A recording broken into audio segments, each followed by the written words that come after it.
Assalamualaikum warahmatullahi wabarakatuh. Perkenalkan, kami dari kelompok 4. Kami dari kelas 07 Sake 005. Kali ini kami akan mempresentasikan tentang studi kasus manajemen database untuk aplikasi AlphaGIF. Perkenalkan, saya Afifah Nur Fadila Hisyam dan rekan saya Erlin Sembiring dan Naila Hasanah. Presentasi kali ini untuk memenuhi tugas pada mata kuliah manajemen database dengan dosen pengampu Bapak Juli Ismanto. AlphaGIF adalah aplikasi belanja online dari Alfamart yang memungkinkan pengguna atau konsumen membeli kebutuhan sehari-hari secara online. Aplikasi ini terhubung dengan ribuan toko Alfamart di seluruh Indonesia, menawarkan pengiriman secara instan, gratis ongkir, dan pengalaman belanja yang terintegrasi antara online dan offline. Konsumen atau pengguna juga dapat menikmati promo khusus, yaitu mengumpulkan poin serta menggunakan berbagai metode pembayaran. AlphaGIF juga harus terhubung dengan data stok dari ribuan toko Alfamart di berbagai lokasi. Pesanan konsumen akan dipenuhi oleh toko Alfamart terdekat. Saat konsumen check out di aplikasi, stok toko fisik terdekat harus selalu di-lock atau dikurangi untuk mencegah pembeli lain membelinya fisik secara offline. Dan di poin A-card, konsumen terintegrasi baik saat belanja di aplikasi maupun di toko fisik.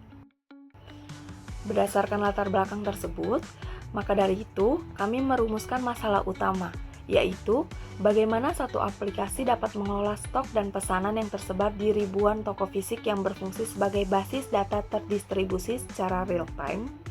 Oleh karena itu, tujuan kami yaitu menganalisis alur data utama dalam aplikasi AlphaGIF, merancang skema Entity Relationship Diagram atau ERD sederhana, dan mendiskusikan peran krusial Database Management System atau DBMS dalam menjaga integritas dan konsistensi data.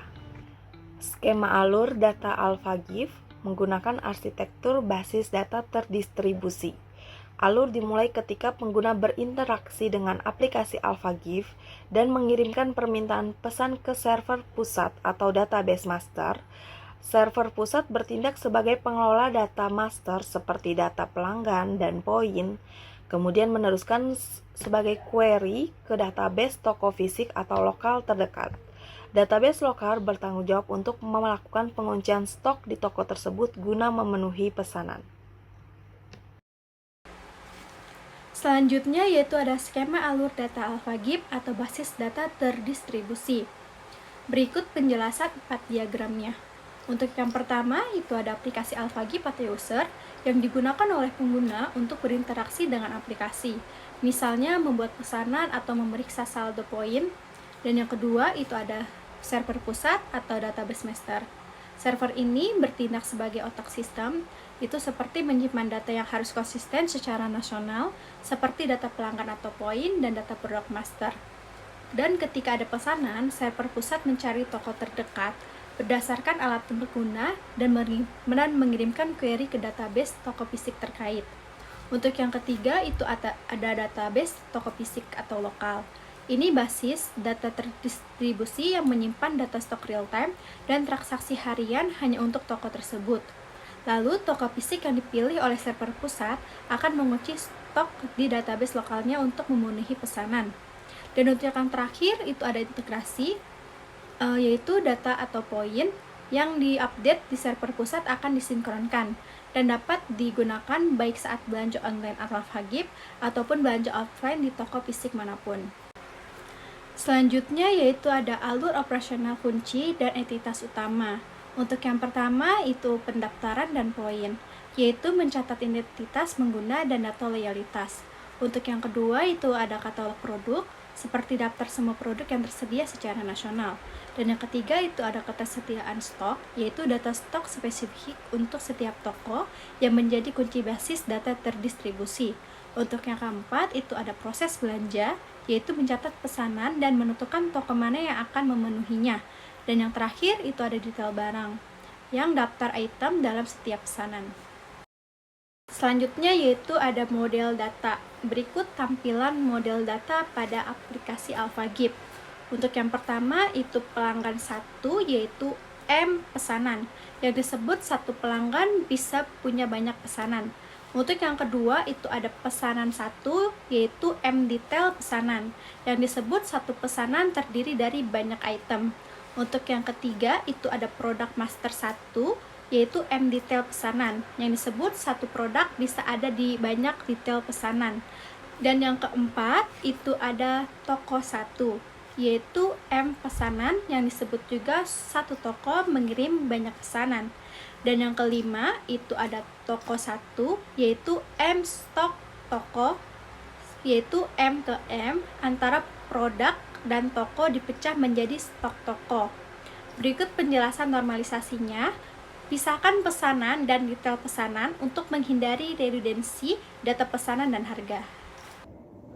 Selanjutnya, saya akan menjelaskan alur data operasional yang terjadi pada aplikasi AlphaGift, mulai dari proses pengecekan stok hingga pembaruan poin pelanggan. Yang pertama yaitu pengecekan ketersediaan barang. Tahap pertama adalah read, yaitu proses pengambilan data dari database. Saat pengguna memilih produk di aplikasi, sistem akan menjalankan query. Query ini digunakan untuk mengecek jumlah stok barang di toko tertentu. Proses ini penting agar pengguna hanya dapat memesan produk yang benar-benar tersedia. Tahapan ini juga membantu mencegah overselling, terutama jika stok terbatas. Yang kedua yaitu pembuatan pesanan. Setelah stok dipastikan ada, sistem menjalankan ke tahap write, yaitu menulis data baru ke dalam sistem database. Di sini, print.SQL juga digunakan. Langkah ini merekam data transaksi pesanan pelanggan, termasuk siapa saja yang membeli, produk apa, dan jumlahnya. Inilah inti dari transaksi utama dalam sistem AlphaGift. Yang ketiga yaitu pembaruan stok. Tahap berikutnya adalah update, yaitu mengubah data stok produk. Ketika pesanan berhasil dibuat, sistem secara otomatis mengurangi stok di database. Langkah ini memastikan sinkronisasi stok antara aplikasi online dan toko fisik, sehingga data ketersediaan barang selalu akurat dan real-time. Yang keempat yaitu pembaruan poin pelanggan. Tahap terakhir juga merupakan update, tetapi kali ini untuk data pelanggan. Setiap kali pelanggan menyelesaikan transaksi, sistem akan menambahkan poin ke akun mereka dengan query. Dengan cara ini, database loyalty AlphaGift selalu terbarui otomatis setiap kali transaksi terjadi, mendukung program reward yang menjadi salah satu daya tarik utama aplikasi ini. Berikutnya yaitu membahas mengenai manajemen database lanjutan yang digunakan pada aplikasi AlphaGift. Yang pertama yaitu konsistensi data atau transaction acid property. Konsep acid penting dalam menjaga keandalan transaksi pada database. Di sini saya akan menyoroti dua bagian utama yaitu isolation dan atomicity. Yang pertama yaitu isolation, yaitu memastikan setiap transaksi berjalan terpisah satu sama lain. Misalnya, jika ada dua pelanggan, satu di toko fisik, satu lagi di aplikasi. Keduanya memesan item terakhir pada waktu yang sama. Sistem harus menjamin hanya satu transaksi yang benar-benar berhasil mengurangi stok.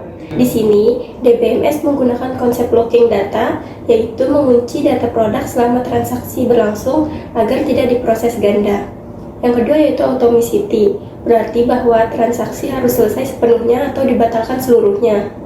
Artinya, saat pelanggan bertransaksi, pengurangan stok dan pencatatan pesanan harus sama-sama berhasil, tidak boleh hanya salah satu.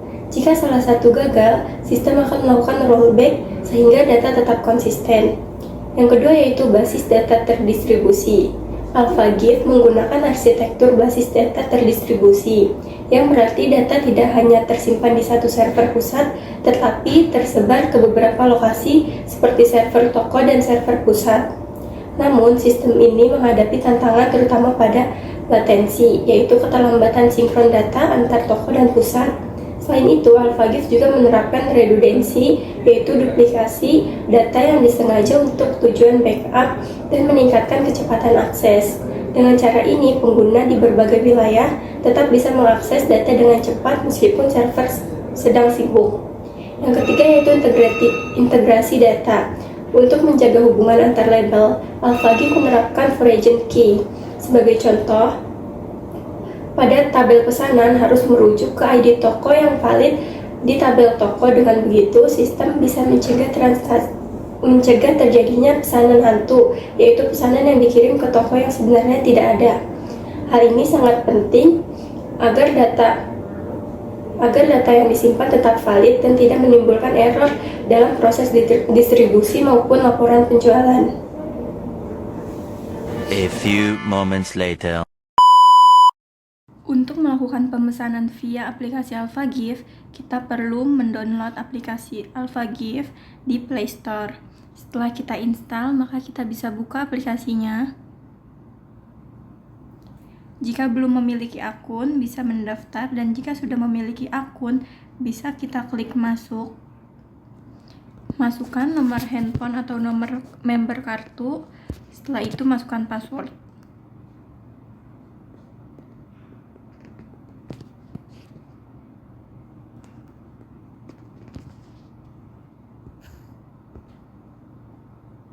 Kita login.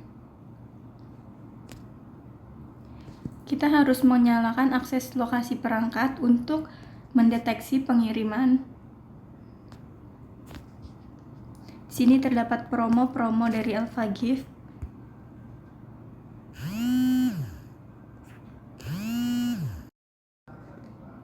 Aplikasinya terdapat beberapa produk dan juga penawaran-penawaran menarik. Kita bisa cari apa yang kita mau belanjakan.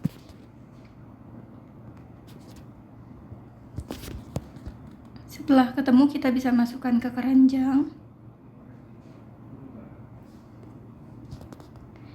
Lalu untuk check out-nya, kita bisa klik keranjangnya di pojok kanan. Kita lihat apakah produk yang dibeli sudah sesuai ataukah belum. Jika sudah sesuai, kita bisa klik selanjutnya, dan jangan lupa untuk mengatur pengiriman di paling atas. Setelah kita klik selanjutnya,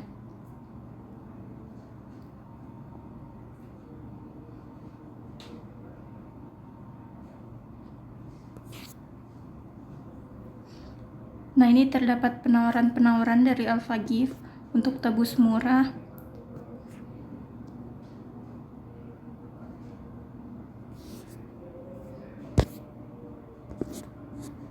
Jika tidak tertarik, bisa langsung kita klik check out. Pastikan untuk alamat pengiriman dan juga item yang dibeli sudah sesuai. Lalu kita atur pengirimannya. Kita bisa atur maksimal 1 jam setelah pembayaran.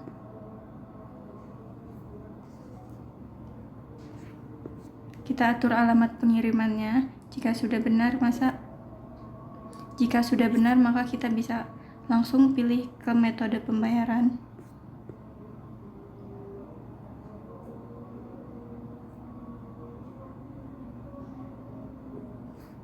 Ini beberapa metode pembayaran yang terdapat dalam AlphaGift. Kita bisa pilih pembayaran menggunakan BCA Virtual Account. Setelah itu kita klik bayar. Nah, sudah terdapat nomor virtual account-nya. Bisa kita bayar melalui aplikasi pembayaran dari BCA. Maka bisa dicek melalui pesanan pada bawah. Bisa kita lihat, maka statusnya sedang diproses untuk pembayarannya sudah lunas, dan bisa dilihat e-resepnya. Untuk struknya apakah sesuai atau tidak, dan ini bisa di-download bukti pembayarannya. Ini bisa dilacak pengirimannya sudah lunas dan sebelumnya menunggu pembayaran. Setelah itu kita akan menunggu kurir internal untuk mengirimkan paket kita. Bisa dilacak di sini aja.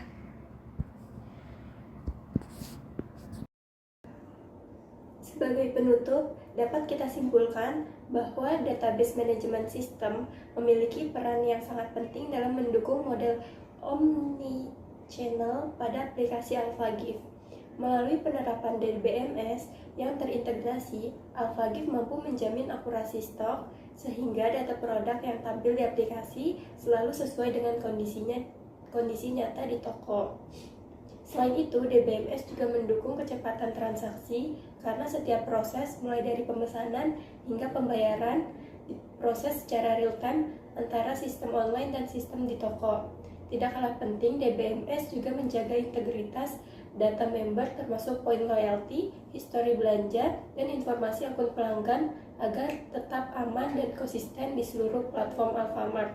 Dengan kata lain, keberhasilan AlphaGift dalam memberikan pengalaman belanja yang cepat, akurat, dan terhubung dengan toko fisik tidak lepas dari peran krusial manajemen database yang andal dan efisien. Sekian presentasi dari kami, kurang lebihnya mohon maaf. Wassalamualaikum warahmatullahi wabarakatuh.